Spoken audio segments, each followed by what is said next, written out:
José, lo primero de todo te quiero agradecer que me concedas esta entrevista porque además no me conoces de nada y creo que es súper generoso por tu parte, la verdad, y te lo agradezco muchísimo. De nada. Un placer para mí. Gracias. Leyendo sobre ti, bueno, he visto que la empresa la fundaste con 23 años, aunque realmente tú empezaste con 17, sí, dentro del sector. 17 para 18, sí. Has sido la primera mujer que ha presidido la patronal del sector inmobiliario español. Luego, en el 2003, impulsaste el primer convenio sectorial. Sí. En el 2016 te dieron el premio a la empresaria del año por la Comunidad de Madrid. Sí. También te han dado un premio que me encanta, entre las 100 mujeres más influyentes de España, sí, el top 100 mujeres líderes. Sí. Del 2015 al 2016 has sido la presidenta de AEGI. Al 2017, casi. Al 2017. Casi el 2017, sí. Luego creaste la patronal de FADEI. Sí. ¿Vale? En el 2017, justo, hicimos el trasvase. Y mientras que has hecho todo esto, has ido consiguiendo todas estas cosas, eres, porque tu empresa la fundaste con 23 años, sí, eres la presidenta de Vivienda 2, que es una inmobiliaria muy fuerte en el sector inmobiliario. Entonces, bueno, yo te quería preguntar, porque este es un blog de inmobiliarias de mujeres, porque además luego tú tienes tu vida personal, tienes 2 hijos, una sí, de ellas trabaja aquí contigo también. Sí, luego os la presento, que estará por allí, ¿no? ¿Cómo ha sido hacer todo esto? Porque ahora lo de la conciliación se ve todo muy tal. Mi madre ha trabajado toda su vida también, de hecho se ha sacado una carrera universitaria mientras que nosotros éramos pequeños, entonces ¿Qué valor? Me encanta que vosotras, que sois las que realmente habéis conseguido la conciliación familiar, que me cuentes cómo lo has hecho, porque quieta no has estado. No. Pues mira, así a bote pronto, cuando yo escucho todo esto, digo, madre mía, porque tú en el día a día no caes en este tipo de cosas. Es verdad. Pues mira, se va consiguiendo con mucho esfuerzo, con muchísimo tesón, con tener muy bien definido cuál es la misión y la visión de tu proyecto. Es importante, ¿no? Es importante tener un GPS que te guíe y desde luego, sin ninguna duda, con todo el sacrificio del mundo, es decir, tiene que haber mucha pasión y un altísimo grado de voluntariedad, porque si no, no se llega, realmente no se llega, pero se va haciendo día a día, de verdad, al final, cuando tú quizás veas el conjunto, yo ahora que ya tengo una edad determinada, y ves el conjunto y dices, madre mía, ¿lo volvería a hacer? Pues sí, lo volvería a hacer. ¿Cómo lo he hecho? No lo sé.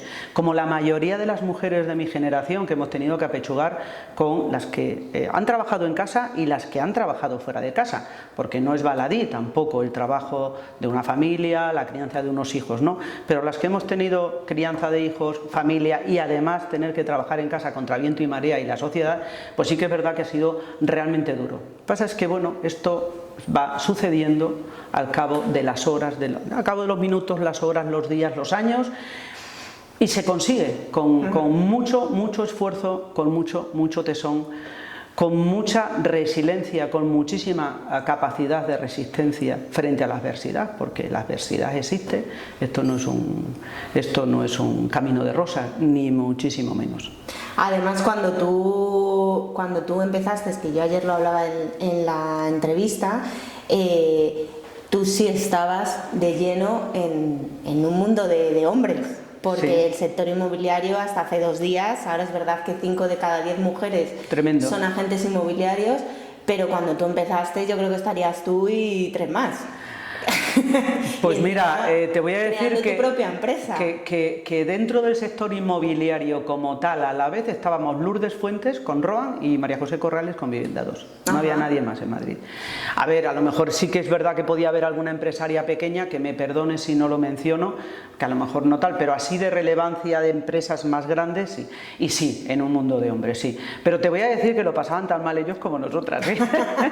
No estaban preparados. Era terrible terrible, terrible, terrible. Tú no sabes lo que eso supone, o sea, no os lo podéis imaginar. Yo alguna vez decía, pobres chicos, la verdad, y ellos deberían de decir, desde luego, o sea, está más claro que el agua. Nosotros reivindicamos la igualdad, que yo no te creas que estoy del todo de acuerdo. Yo estoy mucho más de acuerdo con la equivalencia, que es la igualdad en valor, que la propia igualdad, porque la verdad es que la naturaleza no nos ha dotado de las mismas condiciones. Claro. Afortunadamente para mí, que yo he tenido la oportunidad de tener hijos, ellos no. Entonces, no, iguales, yo no me siento igual a un hombre y no reivindico como tal. Sí, la equivalencia, la equivalencia en valor, por descontado, ¿no? Entonces, claro, imagínate, hay un input cultural ahí brutal. Entonces, los hombres, de repente, hace 38 años que yo tengo esta empresa, ¿tú sabes lo que era sentarte en una reunión? Cuando creé la patronal AEGI, cuando voy al consejo, éramos 17 en el consejo, 16 hombres y una mujer. Porque es verdad que en el consejo alguna vez acudía alguna mujer, pero era la abogada, la secretaria, ¿sabes? Pero no una persona que se representaba a sí misma al mismo nivel de igualdad y de valor. Claro. Bueno, pues era tremendo, tremendo, tremendo. Te puedo comprar anécdotas. Y una de las más graciosas que a mí me han sucedido es que me llegó a llamar la mujer de un consejero, porque es que este hombre era mayor y se ponía malo, o sea, es que se ponía literalmente malo. O sea, claro, él no estaba acostumbrado a tener que combatir y dialogar y negociar y comunicarse con una mujer al mismo nivel, porque claro, era víctima de su propia generación, ¿no? Sí.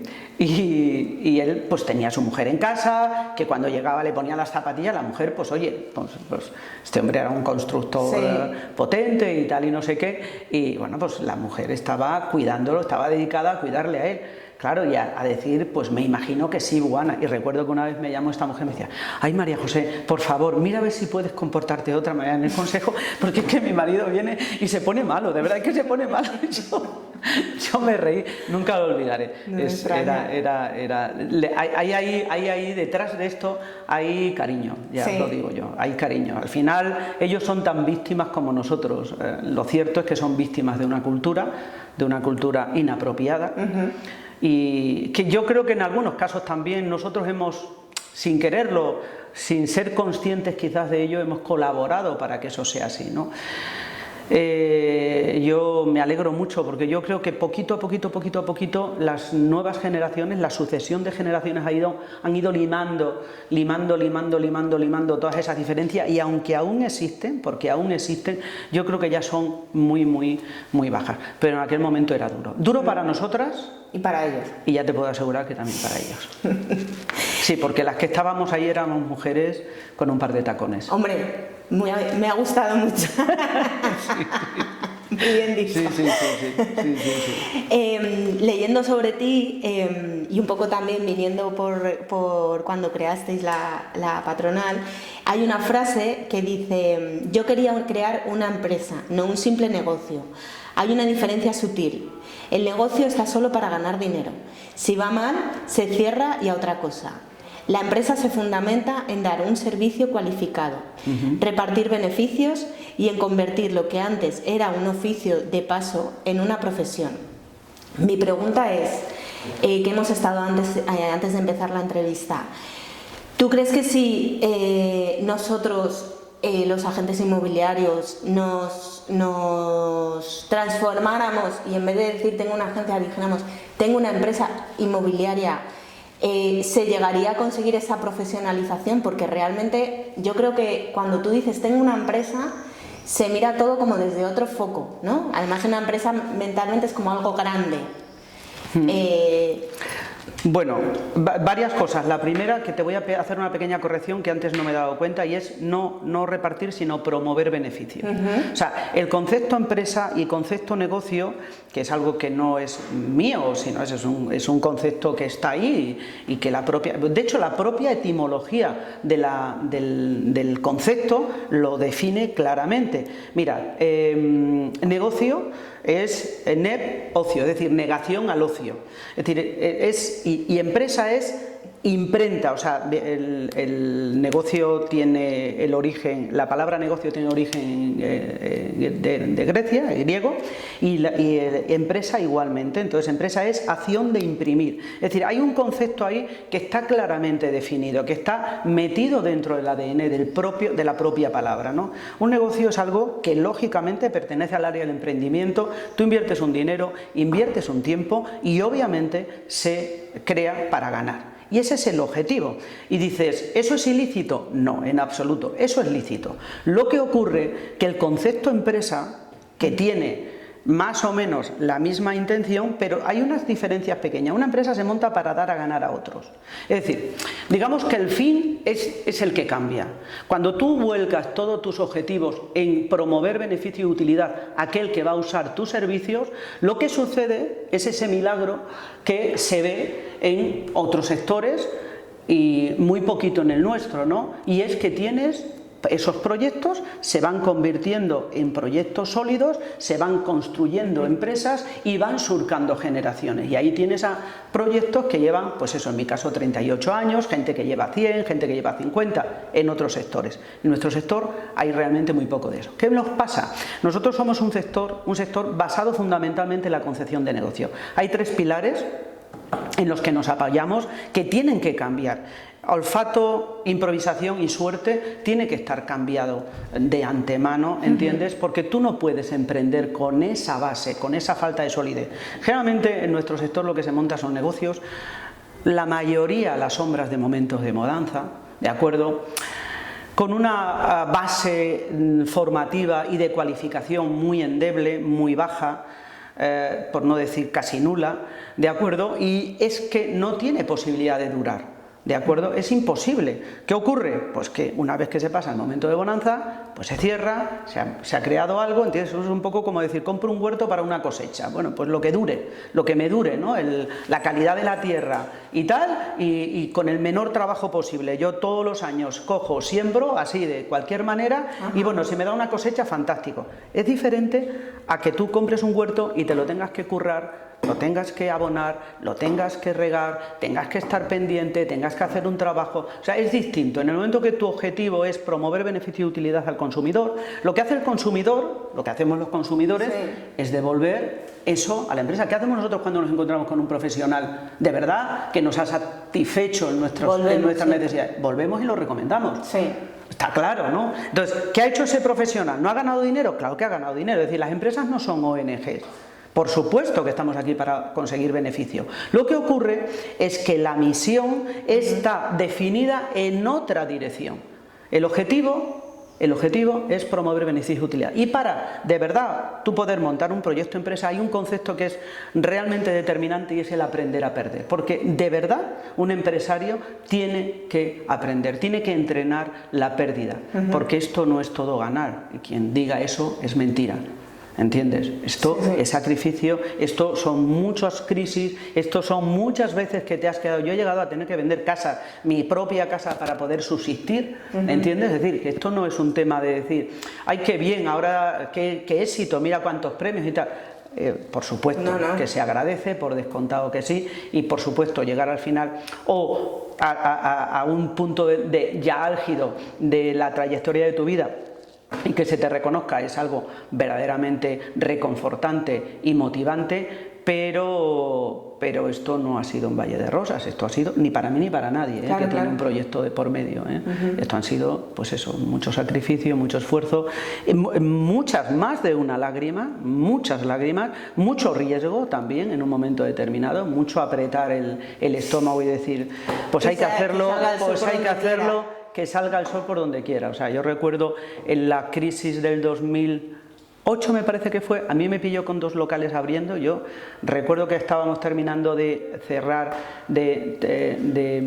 la reforma del local del 280, el que tenía en Pinar, en Chamartín, y me había visto obligada a comprar porque no podía mantener el alquiler del 71 porque se caía a pedazos y el propietario no me lo quería vender y tal, y me vi obligada a comprar el local de al lado. Me pilló con 2 locales comprados. Yo recuerdo que terminaba el local ese, pasaba por allí, estaba quedando espectacular, y yo recuerdo que me iba por las noches a mi casa diciendo, ay Dios, ¿y lo podré sostener? Porque es que la crisis, es que se caían las inmobiliarias en aquel momento, todas y cada una. Y yo con 2 locales, uno terminándose y montándose, recuerdo que llegaron los ordenadores, las mesas y tal, y yo decía, por Dios, Dios mío, como tenga que cerrar esto recién abierto. Y el otro local estaba en obras, ¿entiendes? O sea que, haceros una idea, y eran compras, no eran alquileres. Ahora con esto que estás contando, bueno, yo la crisis del 2008 la vivimos con mis hermanos, con mi hermana Laura, que tú la conoces,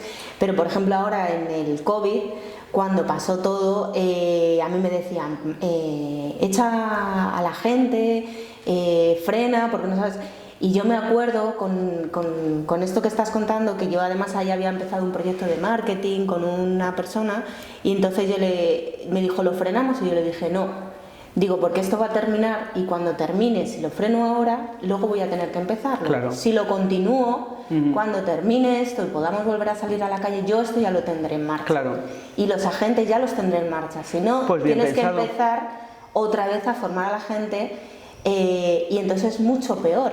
Entonces yo me acuerdo en ese momento que me pasó como a ti, que yo dije, que Dios nos pille confesados, pero yo ya esto no lo paro, lo continúo y lo sigo. Por supuesto, lógicamente en una crisis una de las primeras cosas que tienes que aprender, es a encajar bien gastos con ingresos. Es una de las primeras cosas, es una clave vital, claro. ¿De acuerdo? Pero la crisis, para mí, y esto es una frase que evidentemente está hecha, pero es una frase que yo puedo decir que la he vivido y la he experimentado, las crisis son oportunidades. Mira, cuando todo está bien y cuando todo el mundo vende, todos somos iguales, que lo sepáis. O sea, al final, cualquier inmobiliaria es igual que tú. Todos somos buenísimos, todos vendemos igual, todos, ¿sabes? Pero cuando de verdad demuestras quién eres, es cuando ahí fuera caen chuzos de punta. Ahí es cuando un propietario te necesita, y ahí es cuando tú y toda la infraestructura de valor, si es que realmente has creado una infraestructura de valor, demuestra que de verdad tiene. Y ahí es donde nosotros de verdad nos hemos sabido defender fenomenal. Y por eso yo en las crisis generalmente he crecido. De hecho, nosotros en la anterior crisis, en la del 2000, la anterior, compramos 2 locales, o sea, el de Menéndez Pelayo y el de Ópera. Que fue en el 2010, 11, 12 y 13, ¿no? No, abrimos en el 2017, 16. Pero estuvimos 3 años con el local comprado. O sea, son momentos de verdad de oportunidad. Lo que ocurre es que es cierto que tienes que tener una infraestructura de valor, y ya grande o pequeña. Otra cosa que has mencionado, que de alguna manera un poco es el concepto genérico que se tiene, es verdad que cuando se habla de empresa se piensa en una organización grande, y no necesariamente, también te lo digo, Silvia. O sea, una empresa puede ser una organización pequeña. Una empresa es un concepto definido previamente, es decir, tiene que tener una misión definida, tiene que estar basada en ese principio que te digo, de promover beneficio y utilidad. Pero una empresa puede ser alguien con 2 o 3 personas. Es más, lo llevo al extremo. Una empresa puede ser alguien que la lleve en su propia bolsillo de la chaqueta o en el bolso, ¿entiendes? Es decir, una empresa es una concepción, es una filosofía, es una forma de trabajar. La define esto que te estoy comentando, ¿no? O sea, tú has montado algo para ganar, que recuerdo que es lícito y que en esta sociedad se entiende muy bien, ¿no? Total, yo invierto mi dinero, invierto mi tiempo, ¿y qué pasa? ¿Qué me estás diciendo? ¿Que yo no tengo que ganar? No estamos hablando de eso. O tú has montado un proyecto para dar a ganar a otro con un fin concreto, y es el dar a ganar a otro. Pero eso es una ONG. No, a través de la ganancia de eso yo voy a cobrar. Pero está la premisa fundamental de que el cliente gane, y entonces a partir de ahí, detrás de esto, evidentemente hay una infraestructura de valor. Aquí en esta empresa hay una inversión altísima en tecnología, altísima. Mi organización lo sabe, altísima.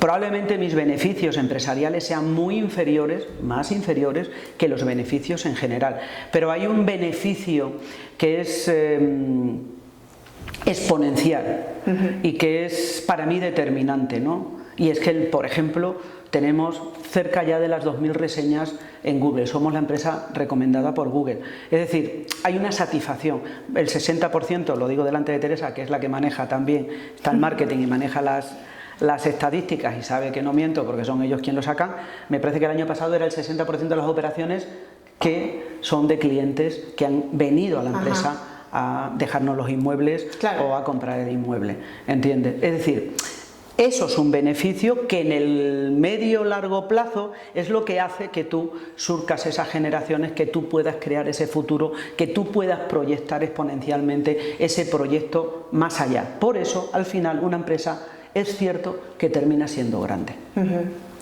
La gran mayoría. Vale. Hablando de futuro, yo sé que tú has peleado mucho y que peleas mucho por la profesionalización del sector, y estábamos hablando antes de la cualificación. ¿Qué crees que es lo que nos falta para llegar? Porque es como que siempre estamos con profesionalizar el sector, pero no lo tocamos nunca, ¿no? Yo creo que se queda siempre como ahí un poco... Pues mira, las cosas son muy sencillas, muy sencillas. Lo que ocurre es que no sé por qué razón este sector no estamos dando los pasos adecuados. Además tenemos un espejo y es el resto de los sectores. Mira, para profesionalizar un sector, que la mayoría de nuestro sector siempre está con necesitamos normas, decretos que obliguen, que hagan, que tal, que no sé qué. Está muy bien que haya normas y que haya leyes, pero la primera cosa que necesita un sector, para profesionalizarse es cualificarse. Es decir, si aquí estamos enfocados a promover beneficio y utilidad al cliente, cuando yo pago una factura, se la pago a un profesional, a un especialista. Por algo la pago. O sea, ¿entiendes? O sea, yo no se la pago porque sí, ¿vale? Porque me cae fenomenal, sino porque de verdad es capaz de resolver mi necesidad, y no solamente resolver mi necesidad, sino que la resuelve con beneficio y, por supuesto, ese concepto de utilidad que es determinante en un profesional, ¿no? Entonces, de eso estamos hablando de cualificar un sector. Es decir, está muy bien que reivindiquemos leyes, está muy bien, lo que pasa es que esto es largo de contar, ¿no? Pero nosotros tenemos una trayectoria. Este sector en su momento, mira, para mí uno de los grandes, lo decía en uno de los últimos eventos a los que he asistido, para mí uno de los grandes problemas que tiene este sector, por el cual yo creo que no terminamos de verdad de dar ese paso que necesitamos, es que no tenemos memoria histórica. Porque los sectores que tienen memoria histórica han aprendido de los errores. Nosotros no tenemos memoria histórica. ¿Qué nos pasa? La mayoría de la gente no sabe que nosotros hemos estado regulados durante más de 50 años y que eso era un auténtico desastre, y que cuando entramos en la Unión Europea, lo que hizo Europa fue decir hay que desregular los sectores, y lo hizo muy bien. ¿Por qué? Porque un sector regulado es un reino de taifa. Es algo, ¿entiendes?, que era lo que pasaba. ¿Qué pasaba con el colegio de APIs? Pues que yo, pues desde que nací en el sector, me he peleado con todos los presidentes. Estaba Enrique Enriles, que me conocía, vamos, de lejos. Yo tenía 25 años y me iba a Montera, que estaban en la calle Montera, pues yo le decía, pero bueno, ¿cómo podéis estar haciendo esto al sector? Yo abrí esta empresa inmobiliaria. Para abrir una empresa inmobiliaria, el sector estaba tan reglado que nadie podía abrir una empresa inmobiliaria si no era API. Dices, jolín, qué bien, qué maravilla. Pues mira, tenemos una regularización. Mentira, yo no tengo titulación universitaria, ¿de acuerdo? Pero yo abrí mi empresa inmobiliaria. ¿Qué hice? ¿Qué permitían? Alquilar los títulos. Mi API tenía alquilado el título a 7 inmobiliarias. Esto es real. Era como... Esto es real. De los Uber. Sí, que sí. la licencia a 8 personas sí. diferentes. Entonces, la mayoría de los APIs, no hay que denostar a un colectivo. Yo soy muy respetuosa con los colectivos, porque además yo conozco a APIs que son verdaderos profesionales, y es gente magnífica. De hecho, conozco a muchos. Pero es verdad que aquí en Madrid era terrible, absolutamente terrible. O sea, la mayoría de las empresas que pitaban, que teníamos de alguna, todas estábamos con el título alquilado. Y claro, era tremendo, porque ahí se hacía de tal. Bueno, de hecho, Juan Antonio, que era mi API, no se pasaba en la vida por mi empresa. Yo tenía un tampón y yo firmaba con ese tampón los documentos de señal. ¿Entiendes? Eso era una regulación. Y pensamos que una regulación puede arreglar un sector. No es verdad. Lo que arregla un sector es esa capacidad de promover beneficio y utilidad a los consumidores. ¿Y qué es lo que realmente buscamos un consumidor? ¿De verdad a nosotros nos importa que un sector, nosotros nos leemos las normas de un sector? Lo que tú aprecias y de verdad absorbes y de verdad te beneficias de un sector es de su cualificación, de su especialización, de encontrarte con un señor o una señora perfectamente preparado para darte ese beneficio que tú necesitas y que todo acabe, ¿entiendes? Y tú en el momento que tienes un servicio adecuado, no es que te digo que vayas a pagar cualquier cosa, pero te duele. Nosotros comemos en un restaurante bien y podrás decir, vale, mira, es caro y no me lo puedo permitir todos los meses, pero jolín, qué bien he comido y yo a la primera que pueda voy a volver y de hecho lo voy a recomendar. Es verdad que no me lo puedo permitir constantemente, no me duele el dinero, pero en el momento en que yo como mal, me da igual que pague mucho, que pague poco, ¿entiendes? Claro, por descontado. Entonces, ¿dónde está el input de conexión con esa realidad? En el beneficio que como consumidores y como usuarios tenemos. De modo que un sector lo que necesita, lo primero que necesita es una cualificación sectorial, que la tenemos, por cierto, porque un grupo entre los que me encuentro, o sea, yo creé a EGI, creamos el primer convenio sectorial, creamos una patronal. Fuimos 7 empresas las que creamos la primera patronal del sector, ¿de acuerdo? Y tengo que decir que lo impulsé mayoritariamente yo, porque lo que buscaba era crear el convenio sectorial, porque yo como empresaria, lo que te contaba antes, ¿no? Me encontraba con que mi gente tenía que estar dada de alta en el convenio de oficinas y despachos, y ya era el colmo. Yo me decía a mí misma, pero vamos a ver, yo soy empresaria, estoy aportando un dinero al gobierno y resulta que el gobierno no sabe ni que existo como profesión, porque es que no estoy ni reconocida, o sea que esto sí que es tirar el dinero. Entonces ya me empecé a mover, empecé a hablar con gente y es verdad que un grupo de gente creamos la patronal. Lo primero que hizo esa patronal, porque para eso se creó, que como no hay historia, como nadie lo cuenta, lo tengo que contar yo, ¿entiendes? Se creó para cualificar el sector. Lo primero que tenía que hacer era un convenio sectorial y tras el convenio sectorial, primero teníamos que tener, porque el convenio sectorial es el que define las figuras que operan en el mercado de este sector y de todos, ¿de acuerdo? Sin convenio sectorial no hay cualificación, porque es el convenio el que define las figuras, ¿de acuerdo? En el convenio aparecen las figuras que intervienen, captadores, vendedores, secretarias, coordinadoras, jefes de ventas, etcétera, etcétera. Y una vez que se tiene definida la figura, a partir de ahí tú puedes exigir al gobierno que cree contigo una cualificación, es decir, una formación. Y a partir de crear la cualificación, que esto es la ruta que han seguido todos los sectores para profesionalizarse, por eso no estoy contando nada nuevo. O sea, analizar todos los sectores que hay ahora mismo en nuestra sociedad, regulados y admitidos por nosotros mismos, consumidores, por cualquiera, y serán sectores totalmente cualificados. ¿Tú por qué pagas a un dentista? Porque es un dentista que tiene una titulación. ¿Tú por qué cuando contratas una secretaria le exiges una formación? Esa secretaria te viene al anuncio con mínimo una formación.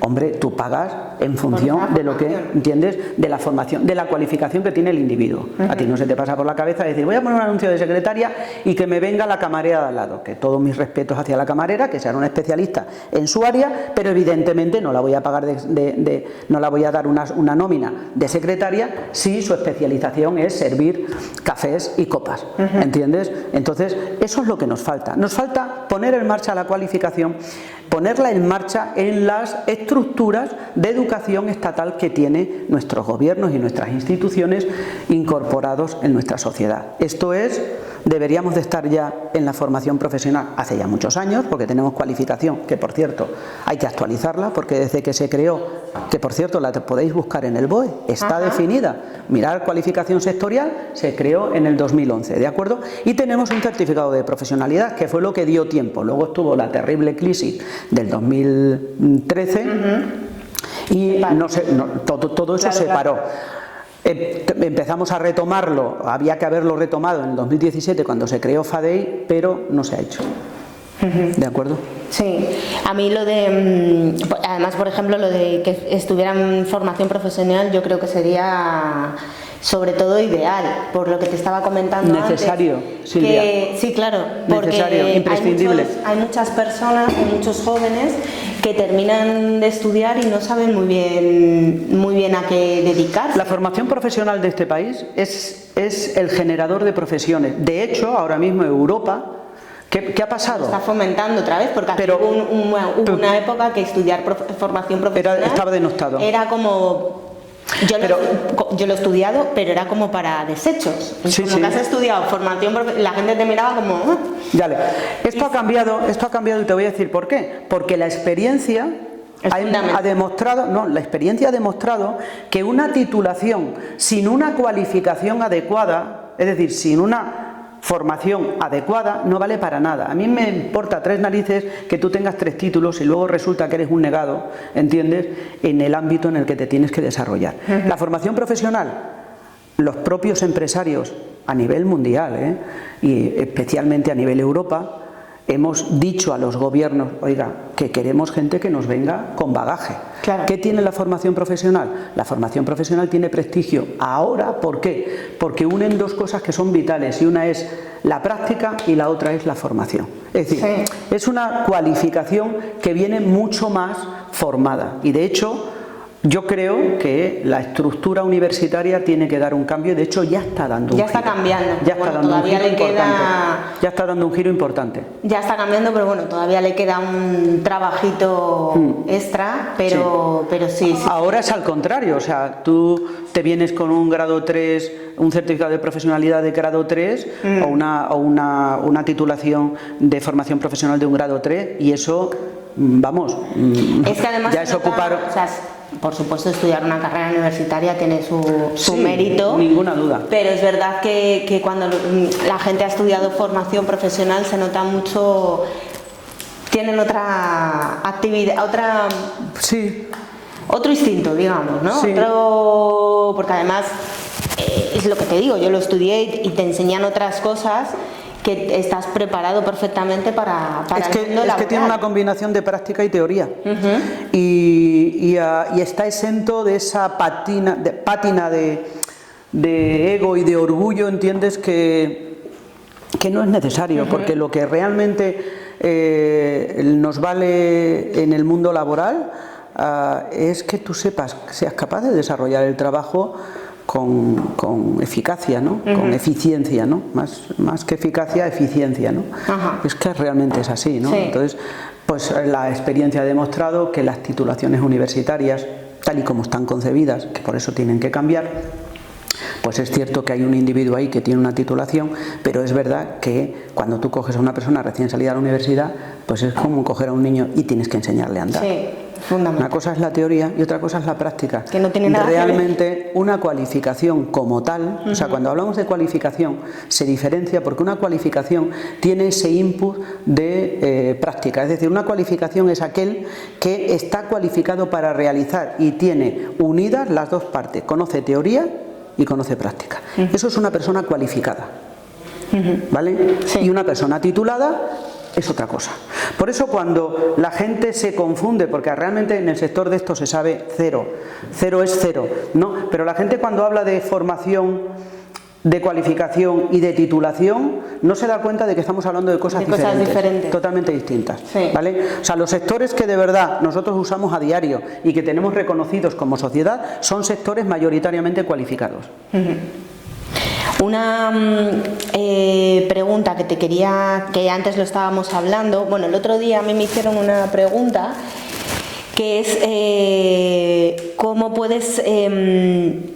a ver, tú eres líder de tu empresa y aparte ya te dieron un premio entre las mujeres más influyentes empresarialmente, y yo contesté, o sea, a mí me preguntaron que cómo lo hacía, y eso, que mi empresa es bastante más pequeña, y yo entonces mi contestación fue que es fundamental tener un equipo a tu alrededor que te apoye y que tenga tus mismos valores y tus mismas creencias, porque si tu equipo no cree en lo que tú estás haciendo, es darte contra el muro. Así es. Constantemente. Y antes me has dicho que yo estoy totalmente de acuerdo, que tú tienes clientes internos y clientes externos.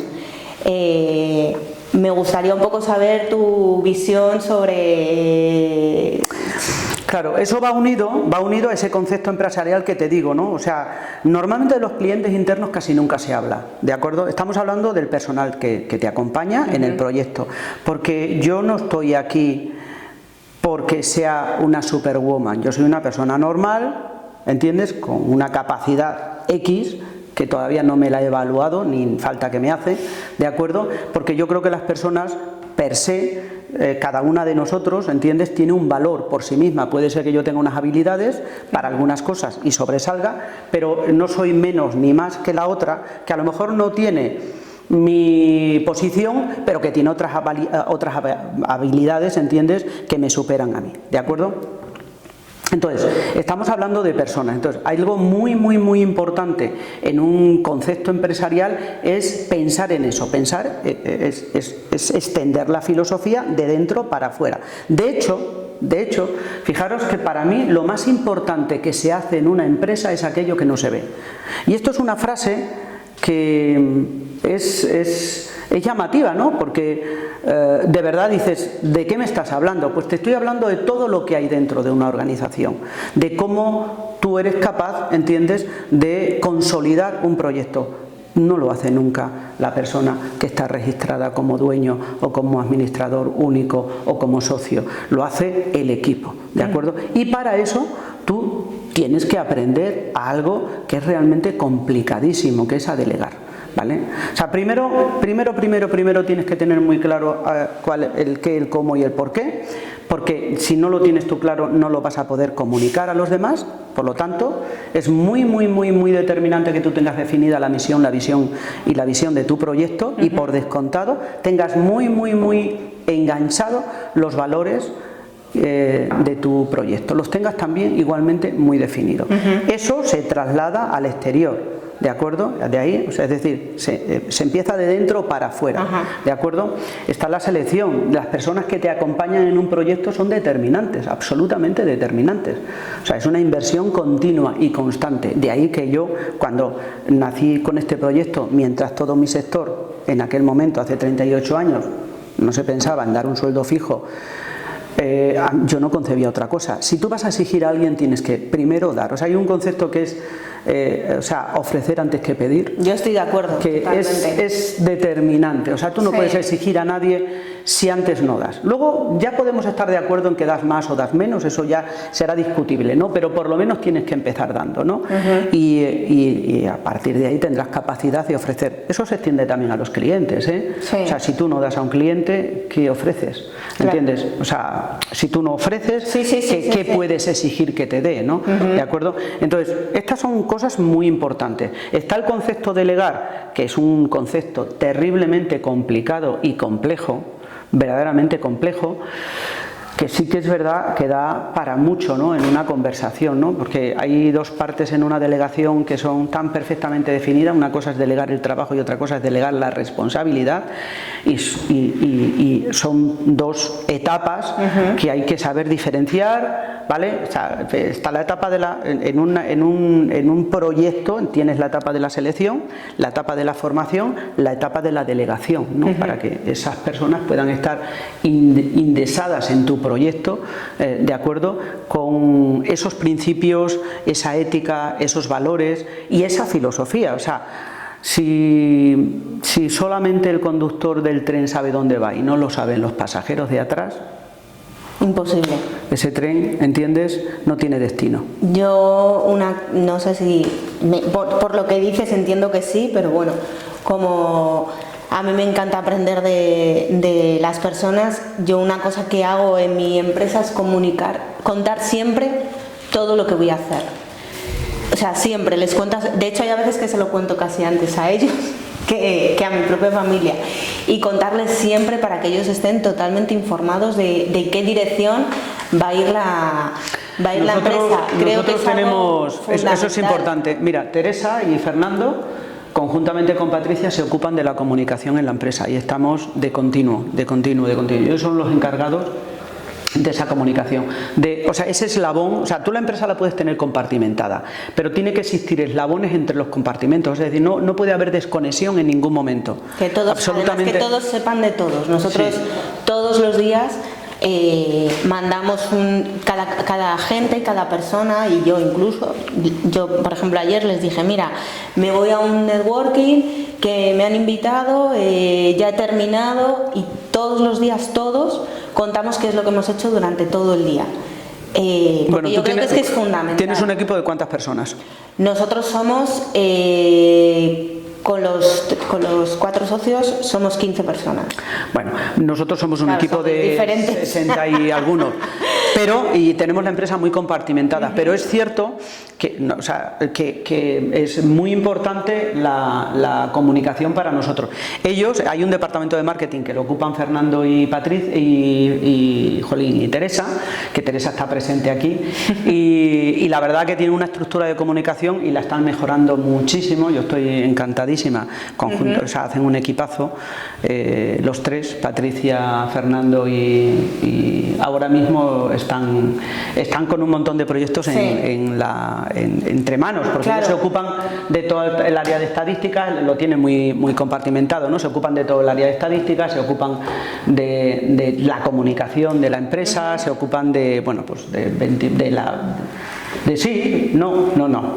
toda la publicidad y todo eso. Entonces, verdaderamente estoy muy de acuerdo contigo, la comunicación es determinante. O sea, es decir, si tú quieres que alguien, o sea, es que al final tú lo piensas y dices, pero bueno, vamos a ver. Es que si no, ellos cómo van a saber. Mira, la cara de Vivienda 2 no soy yo. La cara de Vivienda 2 es ese comercial que ahora mismo está enseñando una casa.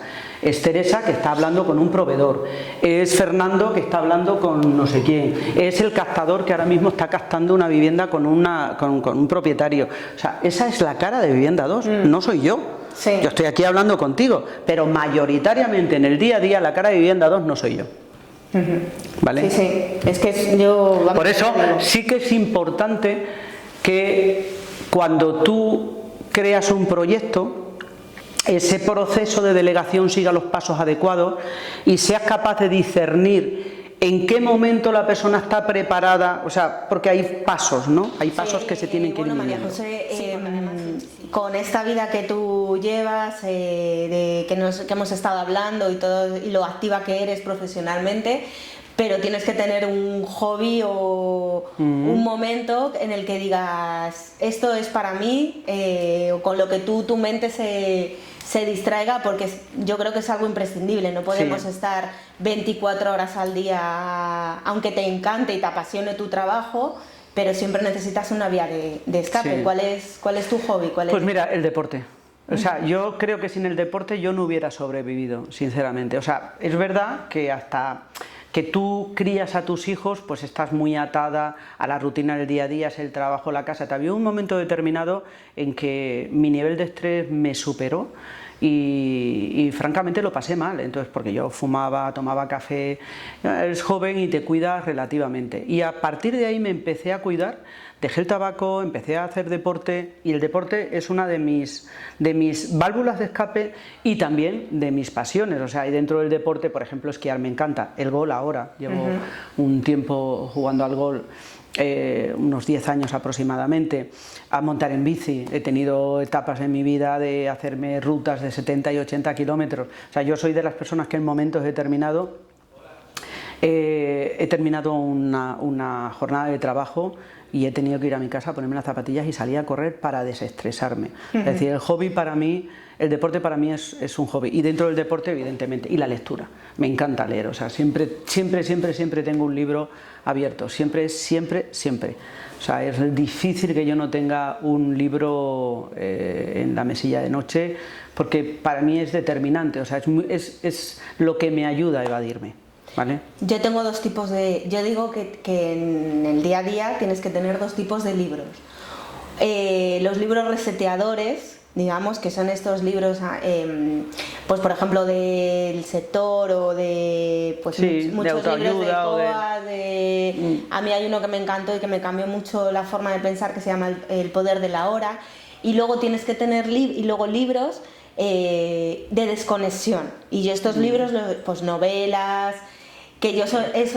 historias... Exacto, sí. eso siempre me gusta... Biografías, a mí me gustan biografías, libros de historia y novelas. Depende de qué momento de mi vida, claro. A veces son novelas, o sea, algo que porque te, necesito que te lleve a otro mundo, ¿no? Que me lleve a otro ¿verdad? mundo, sí. Yo ahora... Otras veces que no, que es historia, ¿sabes? Porque es muy interesante.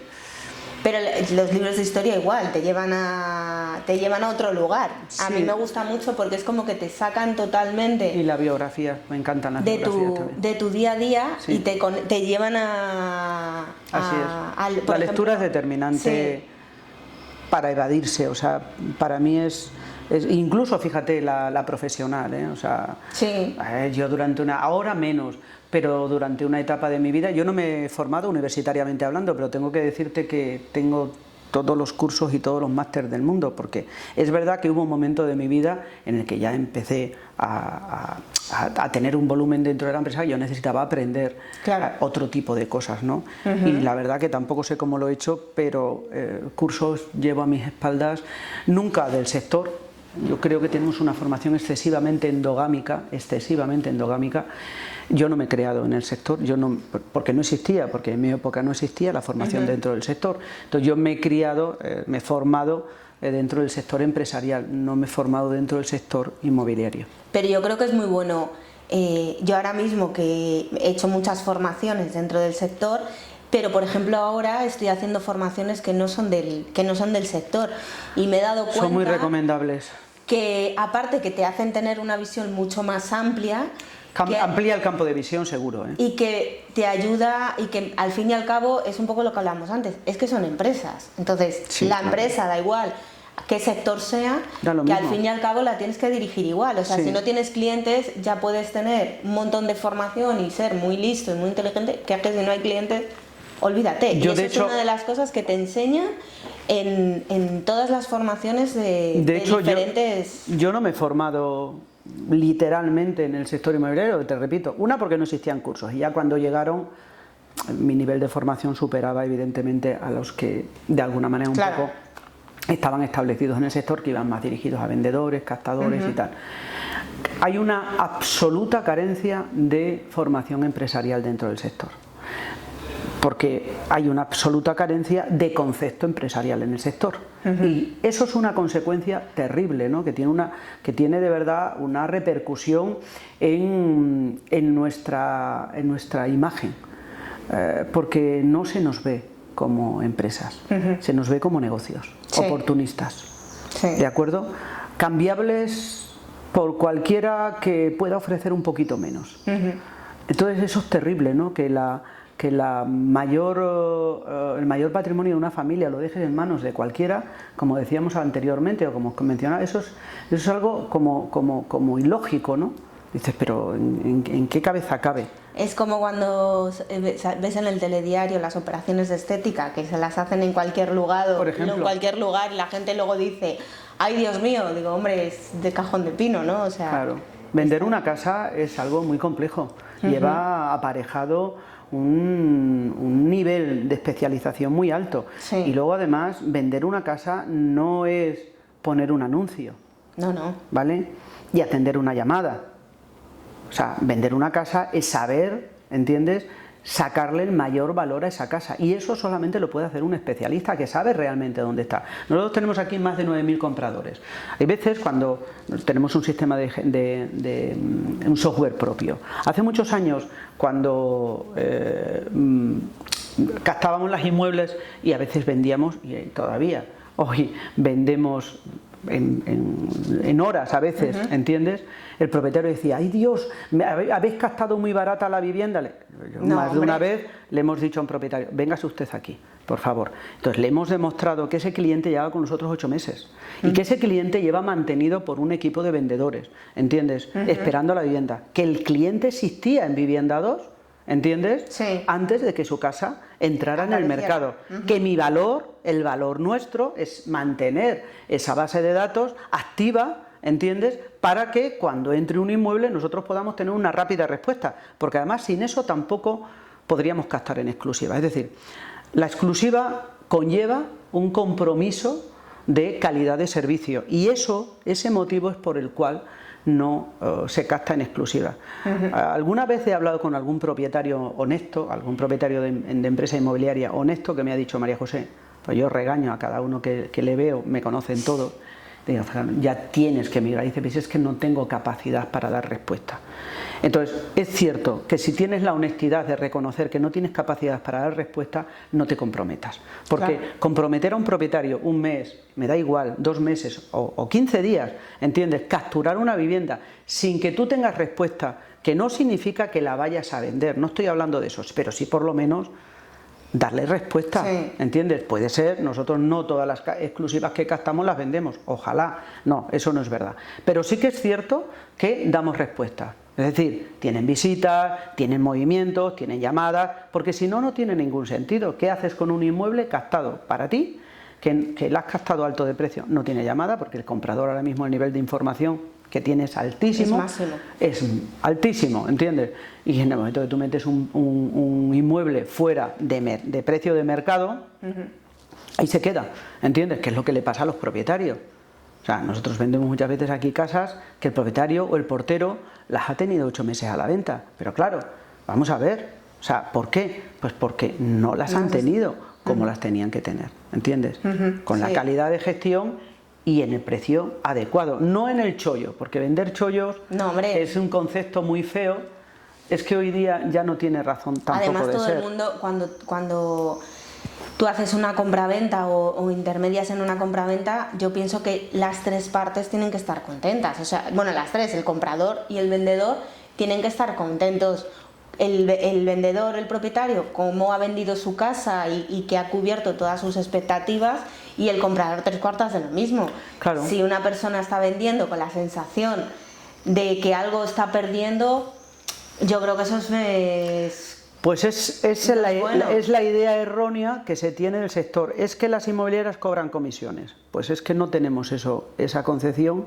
O sea, vamos a ver, cuando yo voy al dentista, yo le pago un dinero y a mí no se me pasa por la cabeza pensar que el dentista está cobrando dinero, ni cuánto cobra. Cuando yo compro una camisa o un traje, se supone que la tienda está ganando dinero, porque no creo que sea una ONG. Claro. ¿Y por qué eso no nos preocupa? Y cuando un inmobiliario interviene, sí nos preocupa. Pues porque nos falta ese calificativo de profesión. ¿De acuerdo? Hay una cosa que es también determinante, que es que la cualificación lleva directamente a la especialización, ¿no? Es decir, yo creo que es en la especialización donde mayor beneficio encuentra el consumidor. Es verdad, te pongo ejemplos muy cotidianos, ¿no? Un médico de cabecera es un médico de cabecera y evidentemente no hay ni duda que promueve beneficio a la sociedad. Pero es diferente a un cardiólogo o es diferente a un neurólogo, ¿entiendes? O sea, cuanto más especializado, mayor beneficio se promueve, ¿de acuerdo? Eso Además, es así. eso es fundamental. Yo, por ejemplo, fundamental. A mi equipo yo se lo digo, hay que especializarse, porque además es la mejor manera que tú vas a tener, o sea, es de la mejor forma que tú vas a tener conocimiento de lo que tú estás trabajando. Porque no podemos saber todos de todos y ni hace falta. Ni podemos saber a cuánto está el precio del metro cuadrado en todo Madrid. Pero ni hace falta. Entonces yo siempre les digo, tú trabajas esta zona, conócela al dedillo, porque es la mejor manera, porque es la mejor forma que tú le vas a dar servicio a esa persona. Y esa persona va a confiar en ti, porque sabe de lo que está, o sea, él se va a dar cuenta que sabes de lo que estás hablando. Claro, pero fíjate que solamente en los sectores no profesionalizados es donde existen los hombres orquestas, los famosos hombres orquesta, aquel que tiene que saber de todo. Vamos a ver, ¿en qué cabeza cabe que un vendedor tenga que saber derecho, fotografía, publicidad, ¿sabes? ¿En qué cabeza cabe arquitectura, aparejador, es decir, tiene que saber hacer plano? ¿En qué cabeza cabe? O sea, vamos a ver. Las especializaciones están para algo, ¿entiendes? Entonces no se le puede exigir a una persona que sepa todo. O sea, es imposible, no hace falta en ningún sitio, en ningún sector, ¿entiendes? Te encuentras con que, o sea, el abogado tiene una persona licenciada en Derecho y una persona que ejerce la abogacía tiene una especialización. La mayoría de los abogados que ejercen pues están especializados en fiscal, en Laboral, todo tipo, en laboral, sí. en todo tipo de derechos, y es especialista en su rama o en su área, ¿entiendes? Pero es verdad que dentro de nuestro sector, como nos falta esa capacidad, ¿no?, para de verdad ponernos frente a nosotros mismos y decir, vamos a construir una profesión. ¿Y cómo se construye la profesión en este país? Pues una profesión se construye en este país, todas las profesiones existentes se han construido a través de la cualificación, y después, claro que sí, que los sectores tendrán normativas, pero lo primero que tiene es una cualificación sectorial y una formación que la imparte nuestro sistema de educación estatal, porque es el validado. O sea, tú puedes venir licenciada en medicina desde Estados Unidos, pero a ti te tiene que validar, aquí tienes que convalidar. Y eso es lo que a nosotros nos falta, ¿entiendes? Nos falta realmente eso, pero tiene que nacer de nosotros. Eso. Yo creo que, ¿tú crees que a lo mejor puede ser porque no nos lo creemos? Claro. Porque realmente mucha gente no se lo cree que eso pueda, o no nos lo creemos realmente. No, porque la concepción de este oficio está basada en eso, en un oficio de paso, y parte de este principio que hemos hablado antes, que es el que generalmente lo que aquí se emprende son negocios, nunca son empresas, ¿entiendes? Entonces, sí. ¿Cómo migra un sector de negocio a empresa? Pues eso es un tema, pues el que hemos estado tratando, ¿no? Sí. Es decir, parte del comienzo en el que se gesta ese proyecto. Es decir, yo cuando abrí Vivienda 2 en 1984, yo ya tenía claro que no quería un negocio, quería una empresa. ¿Cómo lo expresaba yo? Porque la verdad que no lo expresaba como lo estoy expresando ahora, pero sí lo sentía. ¿Yo qué decía? Yo no me quería cruzar de acera. Fíjate qué cosa más simple. Cuando me dicen a mí, ¿y cuál es la misión de Vivienda 2? Ahora la tenemos definida en todas las oficinas y está perfectamente definida. Pues la misión de Vivienda 2 es no cruzarse de acera.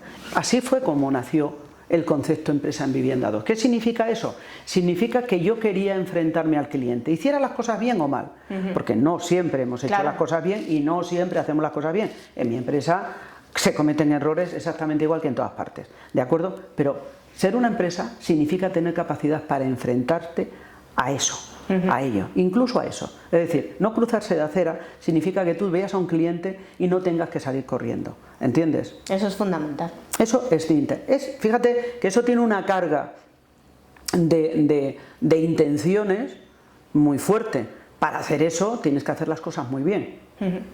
Claro, o sea, ese es el principio de todo. O por lo menos intentar hacerlo muy bien. Tienes que hacer las cosas. Como tú dices, te puedes equivocar, pero por lo menos. Yo no soy nada partidario del concepto intentar, yo soy partidaria de hacerlo, ¿entiendes? Luego te puede salir o no, pero tu intención tiene que estar, o sea, tu voluntad tiene que estar en hacerlo, ¿entiendes? Pero es que ese es el objetivo, hacerlo.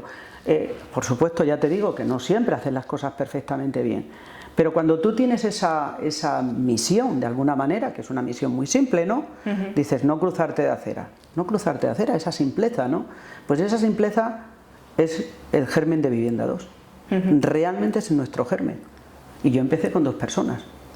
Cuando, como has hecho vamos, que lo hemos comentado, que tú empezaste con 23 años y bueno, tú tienes una trayectoria. ¿Cuál es el consejo que tú le darías a una persona que va a empezar a montar su empresa inmobiliaria? ¿Cuál sería el consejo que tú le darías? Mira, primero que defina muy bien el porqué. Lo primero eso, o sea, es decir, te vas a enfrentar, vas a invertir tu tiempo, vas a invertir probablemente tu dinero. Vete un poquito más lejos. No aproveches solamente el momento de bonanza, o sea, profundiza, ¿por qué lo quieres hacer? Define la misión de tu proyecto, porque es muy difícil, verdaderamente muy difícil, que tú puedas llegar a alguna parte si no tienes puerto de destino definido. ¿Sabes? Tú nunca verás a un barco salir a la mar sin haber creado la carta de navegación. Y una empresa es un barco. Es un barco que va a empezar a navegar por un mar, ¿entiendes? Que no va a estar siempre en calma, ¿entiendes? Entonces, define tu proyecto. ¿Cuál es realmente la misión de tu proyecto? Si tu objetivo es ganar, pues a partir de ahí tú vas a montar la estructura alrededor. Pero ¿quieres dar a ganar realmente lo que te apetece? Era lo que te decía, lo que te apetece es cuál es tú de verdad tu objetivo, ¿no? Y una vez que tú tengas definida la misión y la visión, para mí es determinante, ¿entiendes? Una vez que tengas definida el qué y el por qué, ¿entiendes? Después se construye el cómo, pero el primero es el qué, ¿entiendes? Sí. Y luego ya construirán el cómo. Entonces, para mí, es la primera cosa, la primerísima cosa es definir, me da igual este proyecto, me da igual el sector inmobiliario, me da igual el que sea. Me da exactamente igual el que sea. Y evidentemente, una vez que has definido el qué de tu proyecto, empieza a construir a partir de ahí. Luego vienen, ¿entiendes?, los porqués y viene el cómo, ¿no? A partir de ahí empiezas a construir. Entonces yo diría que es muy importante definir la misión y la visión y por descontado, tener muy claro los valores desde cuáles vas a empezar a desplegar esa estructura, ¿no? ¿Cuáles son los valores? Sí. Si eso te falla, si tu objetivo solamente es ganar, bueno, pues será lícito, pero piensa que lo que estás construyendo es algo que va a durar, es temporero, va a durar un tiempo. Porque en algún momento el viento va a soplar al revés. Un castillo de naipes, que se dice. Claro, en algún momento. Mira, hay estructuras que sé cuándo se van a caer, ¿entiendes? O sea, que dentro de los sectores, o sea, en la crisis anterior yo sabía que había empresas que iban a caer, algunas duraron, y además monstruos, y algunas duraron 4 meses en caer, y yo lo sabía, ¿por qué? Porque las estructuras eran unas estructuras basadas en nada. O sea, tú imagínate, para mí es muy importante la base, que es esto que te estoy comentando, ¿no? Yo creo que la proporcionalidad es determinante. Ahora mismo tenemos esta botella aquí, esta botella tiene una base que soporta tiene una base que soporta esa verticalidad. Si yo cojo y este elemento lo estiro, esta base hay un momento que hace así, porque no está preparada para soportar esa verticalidad. Es decir, el crecimiento, ¿vale?, de un proyecto tiene que estar acompasado, tiene que crecer tanto vertical, ¿vale? Los crecimientos no son solamente horizontales, que es que el concepto de crecimiento casi siempre es, yendo a hablar de un proyecto empresarial que se comienza, que si todo el mundo dice quiero ganar, y quiero ganar mucho dinero y además quiero ser grande, vale, ten cuidado porque los crecimientos, ¿entiendes?, las muertes por éxito que se hablan, vienen fundamentalmente porque se hace crecer un proyecto, si puede ser válido, sin base sólida, ¿entiendes? Y esto es una cosa que la propia naturaleza te enseña, es decir, que no es un tema que, el otro día, ¿sabes?, es universal. El otro día leía que tienes que tener un método determinante, muy consolidado, precisamente por eso. Pero el método se construye, ¿eh? Sí, pero tenerlo sólido, o sea, como tú dices, una base, tenerlo muy sólido, porque cuando todo va bien, pues claro, todo el mundo le va bien, lo que tú dices, cuando todo va bien todos somos altos rubios con ojos azules. Así es. Pero cuando viene la crisis es cuando se nos quita el tinte. Claro, y las lentillas. Sí, pero fíjate que estamos hablando de cosas tan normales, tan lógicas. Es que luego ¿cómo no se nos pasa por la cabeza pensarlo? Porque creemos que las cosas son mucho más complicadas de lo que luego realmente son. Súper generosa. Bueno, pues entonces... ya para terminar, ¿cuáles son los tacones con los que tú dices hoy me como el mundo? O sea, que te subes a ellos, como digo yo, y te comes el mundo. Pues mira, los mejores tacones son los tuyos. Es decir, tienes que sentirlos tuyos. Si tú no sientes esos tacones como tuyo, podrán ser los más bonitos del mundo, podrán tener la mejor marca del mundo, los más caros, los más, ¿sabes?, brillantes, pero nunca podrás llegar lejos con ellos, porque es que no son tuyos. O sea, para mí los mejores tacones son los tuyos, los que haces tuyos, realmente. Bueno, muchísimas Muchísimas gracias, María José. Como he dicho antes, has sido súper generosa. Un placer, un placer. Bueno, ya te he dicho, amo este sector por encima de cualquier cosa. Se nota un montón. Claro. La verdad que se tiene que notar porque... Y lo transmites, sí, enganchas. Sí. Sí, sincera. Es verdad, eso también es verdad. Sí, enganchas, te lo digo. Eso también es cierto. Así que nada, me alegro, Silvia. Muchas gracias. No te conocía, conozco a tu hermano.